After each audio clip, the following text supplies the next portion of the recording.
Look at the camera now, Zach. Started on the docks taking care of Jewish immigrants. Nowadays, we don't have that many young Jewish immigrants, although there are some. There's people from all over the world. It's all about providing a service to the community.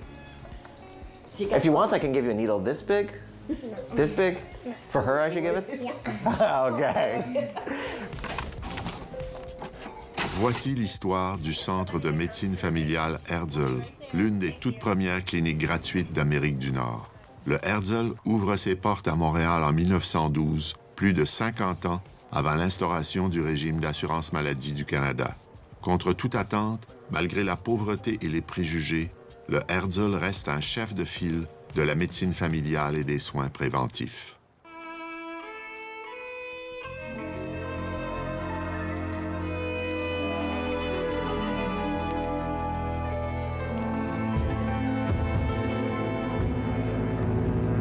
Il venait chercher une vie meilleure.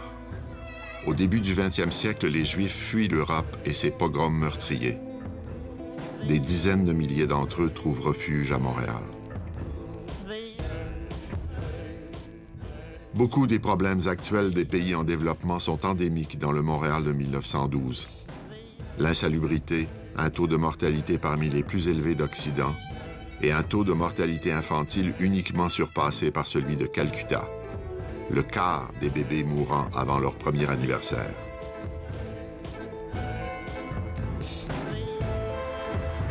The Herzl started at the docks next to the Bon Secours Market, and it had 2 beds. It was called the Herzl Dispensary, and it was designed for new immigrants, many of whom were sick coming right off the boat.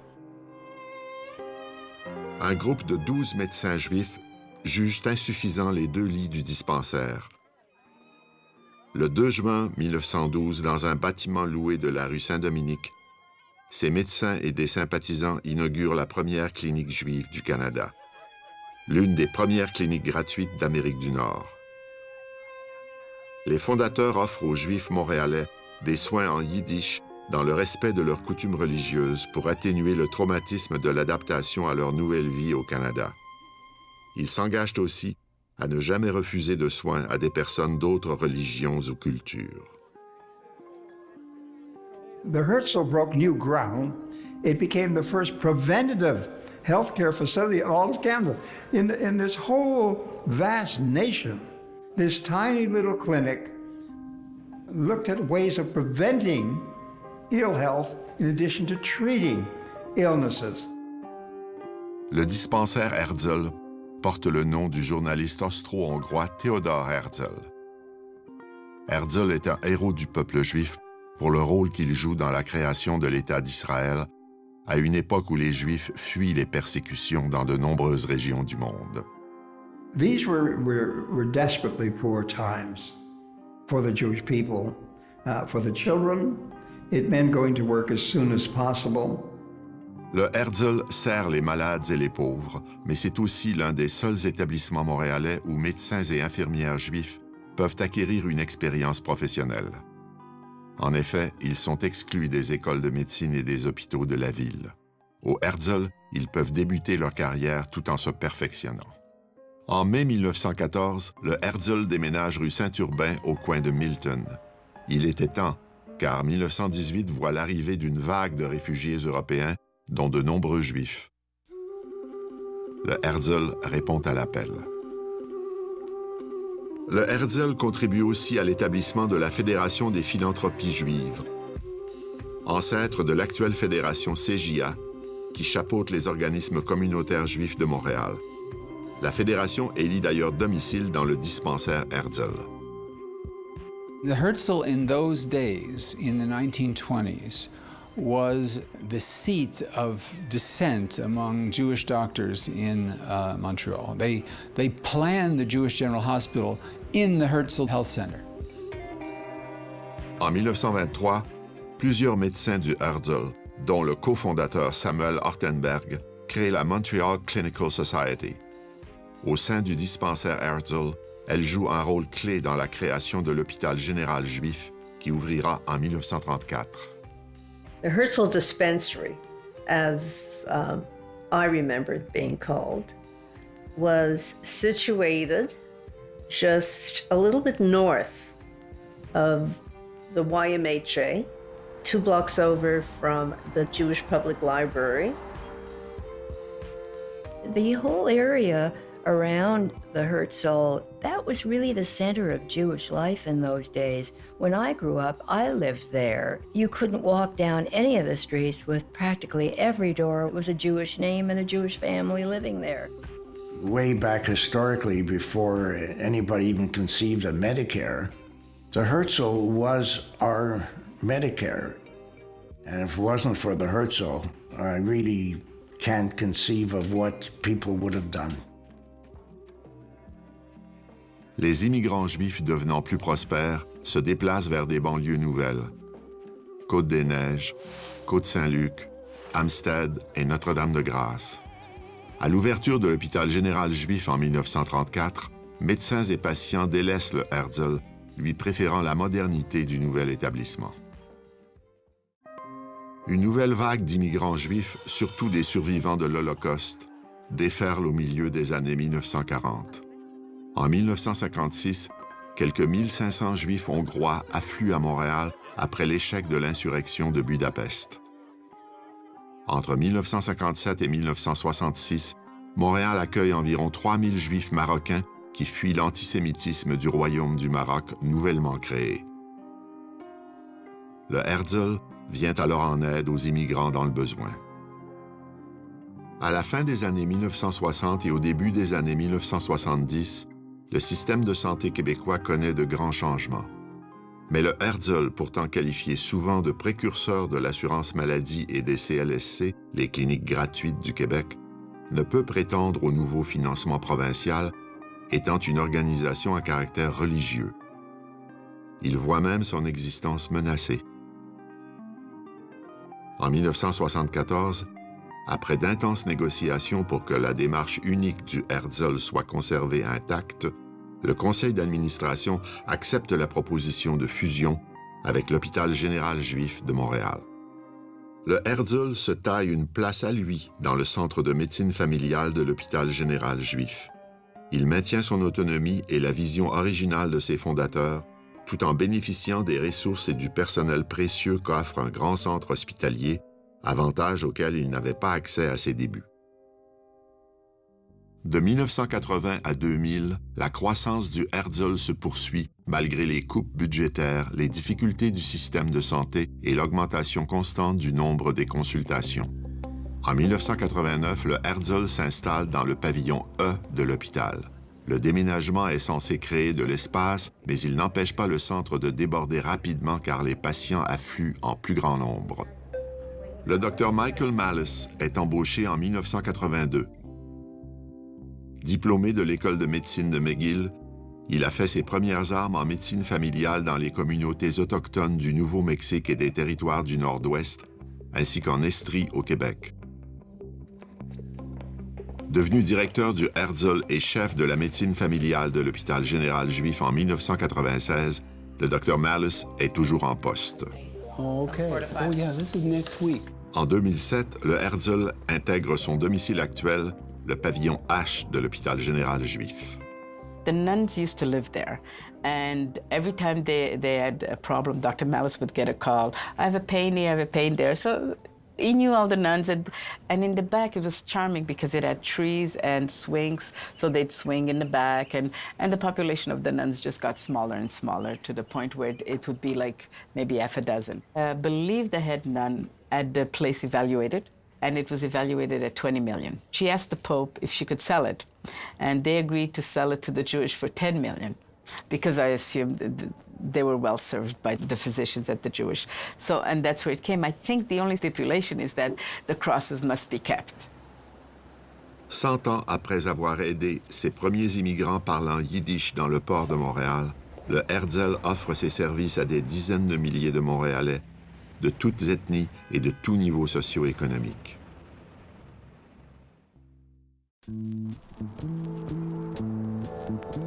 Part of its secret is that it's in Montreal. It's the best city in North America. And I think that Herzl benefited from being in a somewhat unconventional North American city. Montréal, deuxième ville du Canada, a été classée par le Lonely Planet parmi les villes les plus joyeuses du monde. Elle figure au palmarès des villes où il fait bon vivre avec ses attractions de calibre mondial. Restaurants, mode, festivals, scènes musicales et artistiques, Montréal est une destination touristique, un haut lieu culturel et une ville de renommée mondiale. We've been on a waiting list for a family doctor for like 3 years, and I got a call about 3 or 4 months ago. Say like, we got a doctor. So I actually got my first appointment in August. I was married 2 years ago. I was able to register my wife. And we just got a son who's 2 weeks old, so my son is registered too. So I'm very thankful that we got a family doctor. It's so difficult to get one these days. And I'm just thankful that we got a doctor to follow everybody. We have 48 young doctors who spend 2 years with us and then go out as GPs. And doing anything from delivering the baby to working in an emergency room to handling a psychiatric emergency. One of the things we're trying to do is give them a sense of pride of being part of a team, because that's the only way you can approach the complexity of patient care. Descartes said in the 17th century, medicine is a science forced into practice too early. He must have had a bad day at his doctor.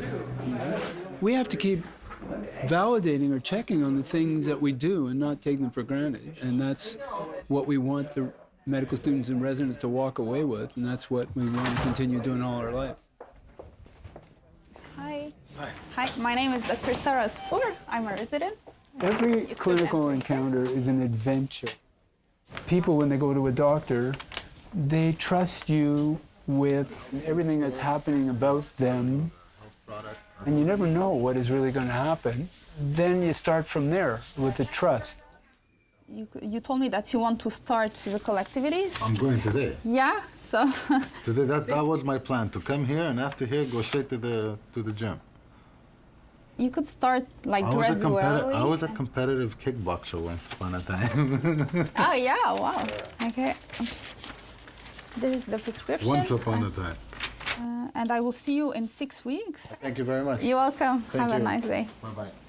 Patients are experts at being patients, and only they could tell you what it's like.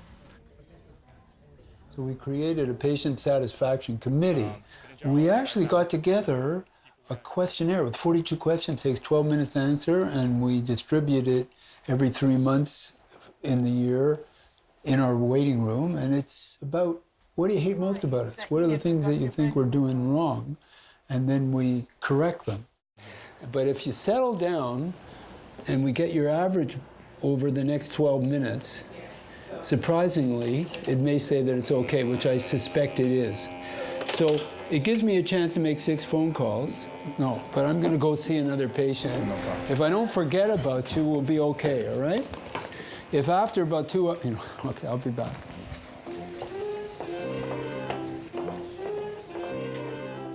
I really stepped into something that's been around now for 100 years, that has a kind of force, a creative force that I've plugged into. That's been my good luck. Okay, thank you. He's everywhere. He's so busy. He's all over the place, and you might, pick up one of his pens and end up fighting him later, because he's just been probably in every single room in the whole unit.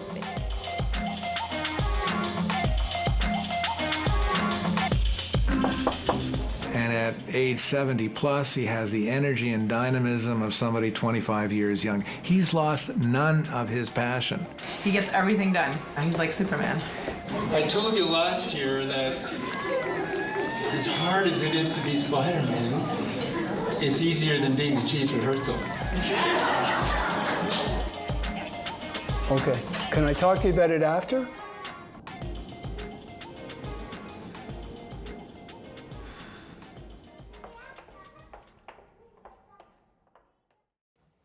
Côte-des-Neiges, nobody thinks of it as hill of snow. It is a hill of snow. And if you just got to that hill of snow in February and March and you're from Africa or East Asia, you might wonder what you're doing there. It's also the most multi-ethnic canton of the city. 150 nationalities and 80 blocks, 72 languages. Our patients, only 50% of them speak either English or French.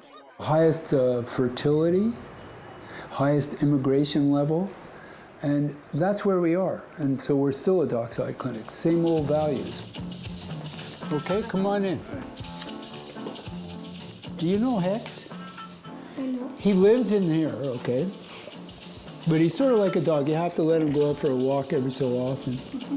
There he goes. Okay, so all you do to start him... I know. Okay, yeah, I'm sure you know. Yeah, go ahead. There he goes, yeah. Our nurses are very skilled. Our patients are very, very fortunate to have that. When our doctors are not here, they take over. We have 11 nurse clinicians who work with us, part of our teams. They'll come in, just like the residents, to get our advice or to get a doctor's signature for a prescription or to be able to order a certain laboratory test or an x-ray. The residents come and go, but it's also about teaching. So they're constantly teaching and orienting the residents to the full spectrum of what it means to be a family doctor. Shelley is shadowing you, sort of? Yeah, okay, as an orientation, yeah. Karen Taffler was a pediatric nurse. We retrained Karen, and all of the other nurses became nurse practitioners, and whatever skill that they brought to it when they came, they became family nurse practitioners. I mean, every new program that comes along, whether it's a methadone program or an outreach program or an adolescent program, they learn that. And so they become more and more expert in the breadth of everything that's going on here. I've been at Herzl for a very long time. I've been a nurse for 39 years. It's a privilege to nurse here, to follow patients through lifespan, through different stages and different ups and downs of life. It's a privilege to be allowed to be a part of that. My connection to this place is through my grandfather, Dr. Samuel Ortenberg. He was one of the first doctors at the Herzl Clinic in 1912. It's very special to me knowing that I'm doing the work that he started and I'm in the place that meant a lot to him. Merci. He was passionate about what he did, and I feel that same passion. I love what I do. There's sometimes a question that's asked, is there any problem I can help you with? Some good businesses have asked that. Some good doctors ask that. And that's the way we operate. Is there a problem we can help you with? And let's go on from there. And that's the story of how Herzl rolls. How's the family? Okay, and the big boy? When you're with people that you know the whole family, it saves you a lot of mileage about really where they are coming from psychologically and what might be psychological issues versus medical issues or medical issues compounded by psychology, you know? What was the family risk factors for you? Your mother and father, did either of them have a cardiac event before 60? My father did. Yeah, that was it. How old was he? 51, yeah. How old? 51. Okay, so that puts you more at risk for cardiac than other people, which is why you want to keep your blood pressure excellent like it is now, or like 120, great. And now that you're not overweight, from my management training, I learned about lean management, the Toyota concept of culture of continual improvement. So we asked our doctors, how do you spend your time? Well, 25% of their time was spent looking for things in their offices. Requisitions, tools. Then we asked the nurses, how do you spend your time? Well, 25% of their time was spent looking for the doctor who was supposed to be supervising.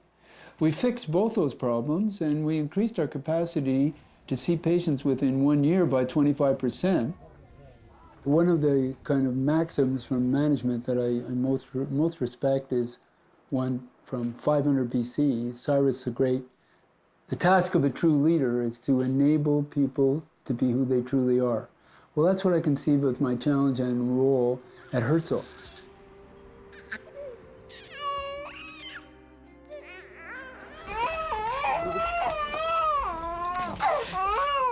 Oh, Beno. Hey. My true belief is that a baby is telling you if it can breastfeed fine, it's going well. A baby that doesn't breastfeed well, we need to look a little bit further at what's actually going on there. Elle pleurait parce qu'elle voulait boire, puis là, je paniquais. parce que je me disais, mon Dieu, ça va me faire mal, c'est incroyable. Puis aussitôt qu'elle était au sein, là, je commençais à pleurer.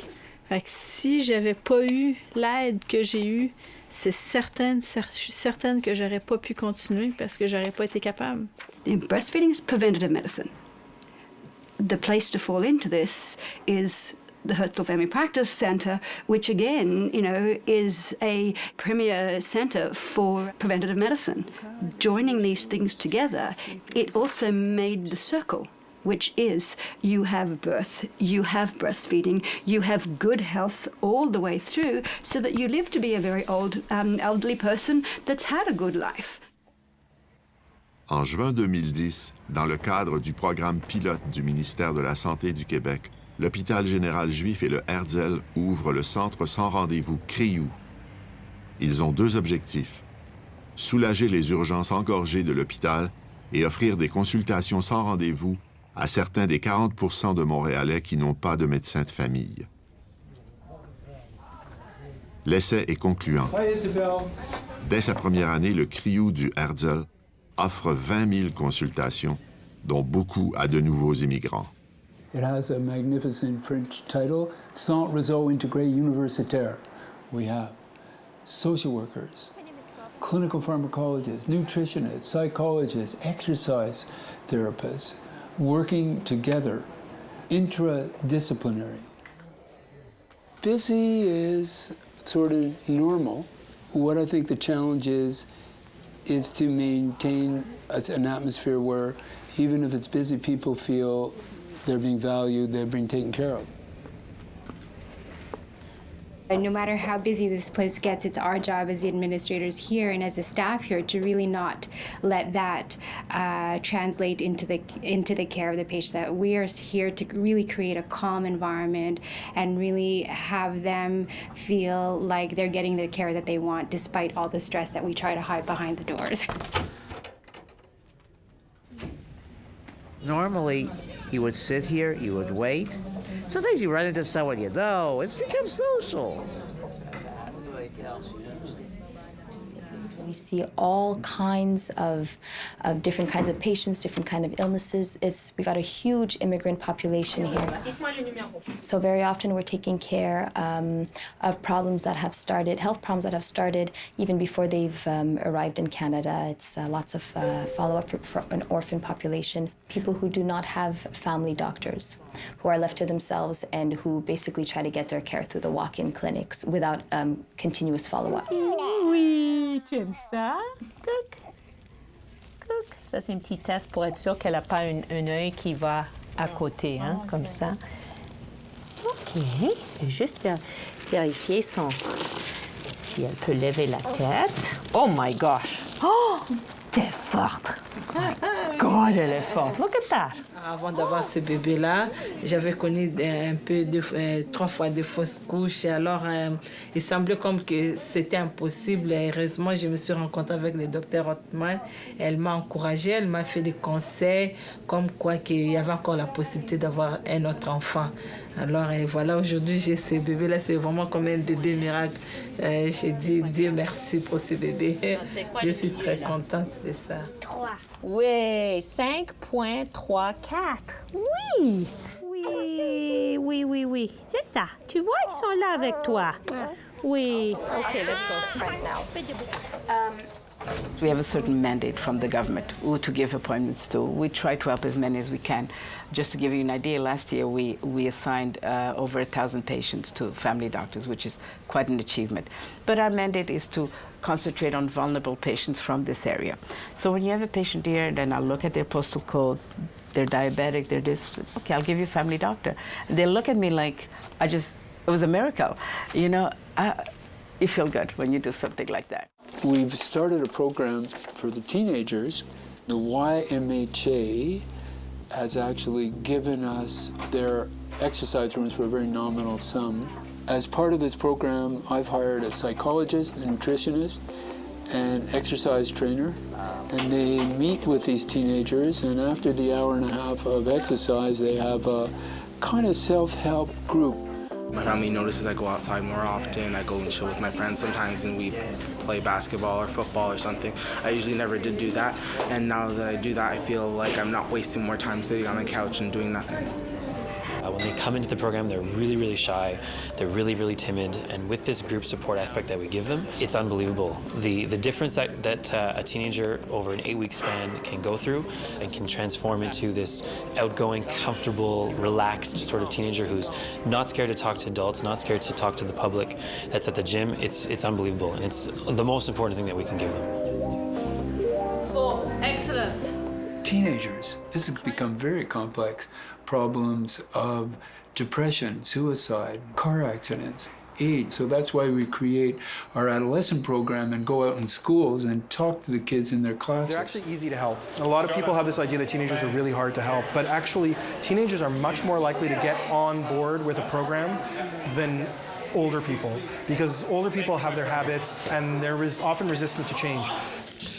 Here's a condom. Well, here's a pack. This one expires in July of 2011, so I would not recommend using this condom. Okay? Why we want you to tell teenagers, if you get their trust, which you can actually get pretty quickly, if you show them that you're there and responsible and that you're listening to them, they can get on board with the program and make changes very quickly. So what are some common mental health problems that teenagers have? Yeah. Depression. What is depression? Yeah. I found it was good because it was information that everyone needs to know. Obviously it's a bit embarrassing because we still don't have to go through all of that. But yeah, it was good. The unfortunate reality is all too often there aren't enough resources for people who are suffering psychologically, psychiatrically. At Herzl, we were able to identify there was a specific or particular deficit in addressing the needs of teenagers. So back in, I think it was 1985, Michael Malice established the Teen Health Unit to help train doctors to understand teenagers, not only on the biomedical aspect, but the psychosocial aspect. It's a very critical period in their lives, and I'm glad that we're here to offer support and guidance and to be there when adolescents start to slide in the wrong direction. Whoop, we try to catch them. One of our patients was in the emergency room, an elderly lady, and she had been waiting there 6 hours in a cubicle, and her son came back and said, "Have you seen a doctor yet?" And she said, "No, I haven't been seen by a doctor, but I was seen by a rabbi." And he examined me and, everything's they're going to take care of me. It was Bernardo. Now, Bernardo is not a rabbi. Bernardo's a doctor. And there's a concept in Hasidic legend of Lamed Vavnik. There's 28 living saints. Well, Bernardo's one of those, and we have 27 others at Herzl, even if they're not Hasidic. This is real life. She just finished the clinic now, and so we don't stop. No, okay? we definitely don't. I received an email from the daughter of the patient that we are going to see now, and the daughter is in Winnipeg. So she's living there, and the patient is alone here. There's no any family members living in Montreal. Hello? My door has to be fixed. You see, here is the problem. You have problem with your door? Just this one. Can close the mice coming in it. Uh-huh. Lock them there. Let me see. Do you want me to hold the files? Thank you. Come in, take down here. That's it. We fixed the door. Thank you. Okay. It's a different perspective when we see the life of the patient in their home, the risk that they have there. You see how she stand up from the couch to. When the patient is coming to the office, it's a lot of things are not realistic. We don't see what happened in the bathroom of the patient or in the kitchen of the patient. When we go there, we really can check in the refrigerator and see if there is food. So how old are you? How old do you want to know my years? Yeah. I'm already not the youngster. I'm 90. 90, okay. Just don't tell it to nobody. I hope that I will not be worse than I am, and God will help me, that I hope. That I don't have to go out from my house because I like very much my house. I don't want to change. You're doing well, okay? And we will try to help you to continue like this. Thank you very much. Okay? Don't forget, please, you too. No. Thank you. CLSC have a lot of resources in terms of physiotherapists, occupational therapists, social worker, but they don't have doctors. So we don't have a lot of doctors working in home care in Montreal now, so it's a very important point. The Herzl established itself 100 years ago as an organization that was going to help the poorest, the sickest, without any sense of understanding how they were going to pay for all of this. They just went ahead and did it. And those values have persisted to today. And that's why they provide care to patients addicted to drugs. Not every family practice unit would even think about doing that. No, because, listen, man, I did 30 years in prison. I come out. I'm living with my drug therapist from in prison. We're together. Then she dies from cancer. Then I had everything. Then I had a fire and I have nothing. And now I'm trying to rebuild a life from nothing, and it's not going well. When you say you're not going well? It's not going well. It's not going well. No? Our work in the methadone is not only prescribing methadone, it's only we have psychologists and we have nurses working with us, trying to help to integrate the patient to a normal life. I walk into work every day with a smile on my face, and I walk out the same way. This is where I was born, this is where I was raised, this is where I live. I live 5 minutes away. When you walk through the hospital, when you walk through the clinic, this is home, this is family. But really, that's one of the best things about working here. Family doctor is supposed to be a resource to their community. That's kind of one of our tenets of family medicine. And so being part of it, living it, that's what makes it so special. So, how you doing? Yeah, I got a little trouble. Okay, what's a little trouble? She had a big bump here about a month ago, but it went away eventually. My youngest patient right now is 4 months of age. My oldest patient is 108 years old. There's almost no other job in the world where you could take care of that quite of a range. Okay, come. Let's see how much you weigh this year.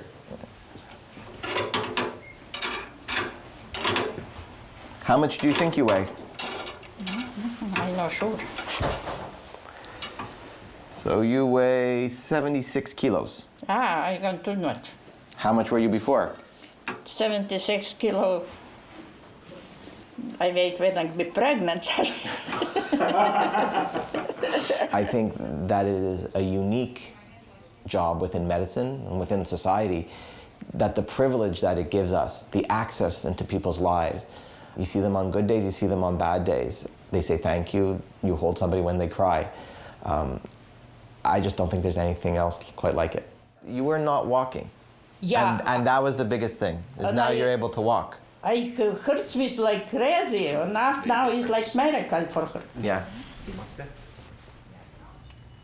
En dehors de son pavillon principal et de sa clinique sans rendez-vous CRIOU, le Herzl affiche aussi sa présence au cœur du complexe de l'hôpital général juif.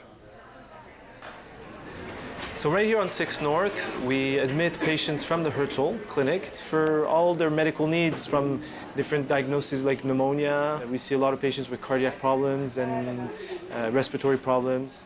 So let's go see Mrs. Osterman and Mr. Millman. Come on in. I thought I would ski forever till I was 100.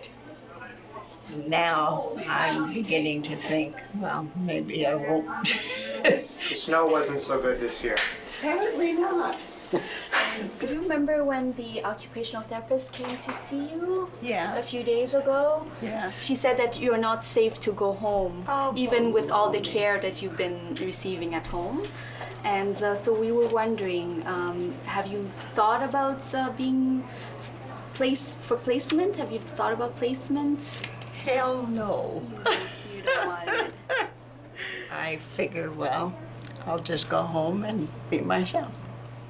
What we are working on now is a demonstration project of something called the virtual ward. 1/3 of the patients who get discharged from an internal medicine ward in the hospital are back within 3 months, back for hospitalization. We're going to follow those patients at home for 90 days with a virtual team to keep them out of the hospital. And if 1/3 of the patients don't come back, look at the savings. Look at the savings on human suffering as well as money.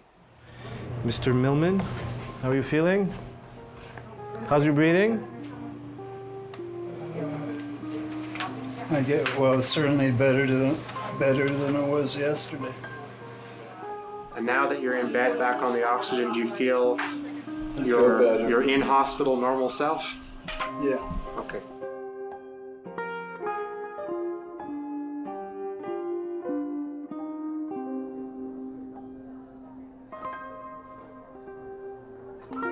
Dr. Dworkin has been my doctor for the last year. He seems to understand the problems I'm going through.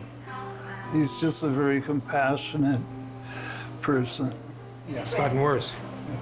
So we have to look into that for sure. We don't want you to be uncomfortable. Yeah. Family medicine talks about continuity of care from the cradle to the grave. And many of my colleagues are very interested in maternal child care, and I became more interested in the end of life. As I say, they're delivering into life and I'm delivering out of life. The vast majority of patients on the palliative care unit have cancer. And that's what I tell my own patients in family medicine practice. It's another chronic disease. And it's also terminal. Patients on our palliative care unit come from all corners of the hospital and from the community. One person dies, basically, and a whole family suffers. So it's a family-centered approach, which fits into our family medicine philosophy. But our unit is unique. I mean, we try to create a home in the hospital, where the nurses, of course, are specially trained, because the nurses are the backbone of palliative care in any service. So how, in fact, are you feeling this afternoon? Today I feel better. So a lot of people go through the why me? Yeah. Oh, I went through that too. Why me?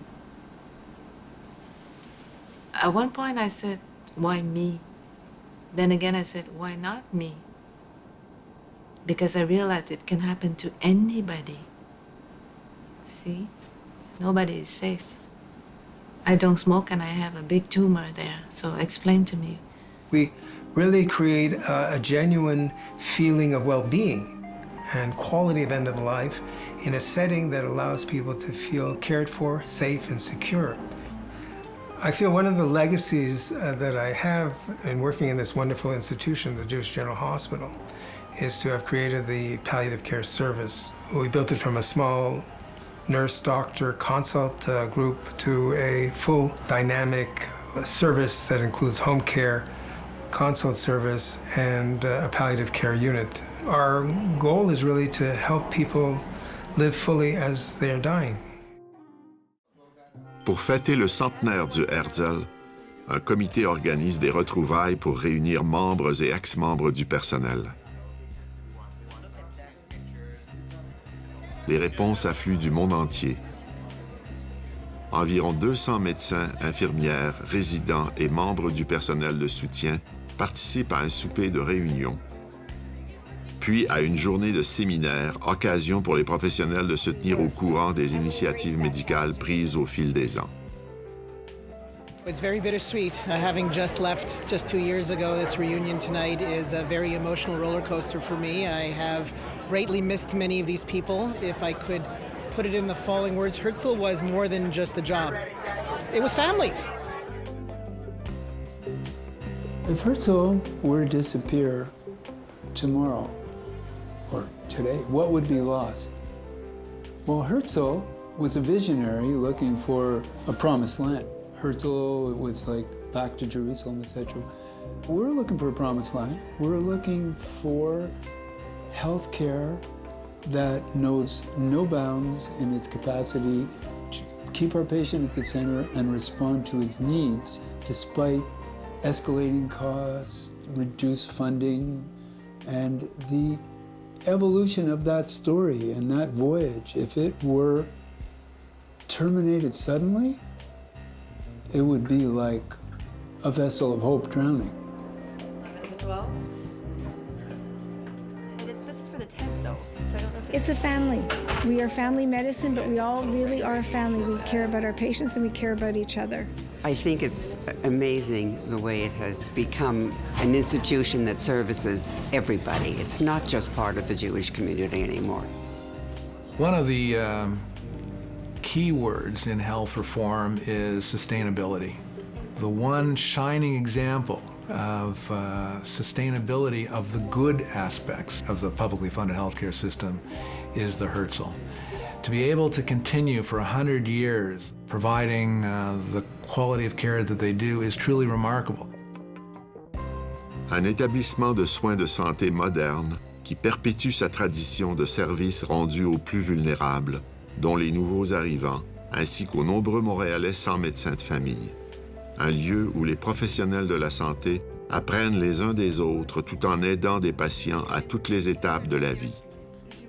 C'est sa quête constante d'amélioration et d'innovation qui a permis au Herzl d'élargir son champ d'action et de servir tant de Montréalais avec dignité et compassion. Happy, wonderful 100th birthday. Wow. I think Herzl has come a long way, and I look forward to what the next 100 years will hold. Formidable anniversaire. Minden jót a Herzl klinikának. Happy birthday, Herzl, to Herzl. Many, many years you should help people. Happy birthday, Herzl. And another 100 more. Happy birthday, Herzl Clinic. It was good seeing you at my school, and I hope you last just as long as you have now. Mazel tov on 100 years. Ich hoffe, also, die 100 Jahre wird kommen, wird sein als freilich und nutzig als die letzten 100 Jahre. Joyeux anniversaire, Herzl. Thank you and happy birthday. To long time live. Happy birthday, dear Herzl. Happy birthday to you. I'm 88 and Herzl's 100, so they outnumber me. But not very many people or things outnumber me today at 88. Happy birthday, Herzl.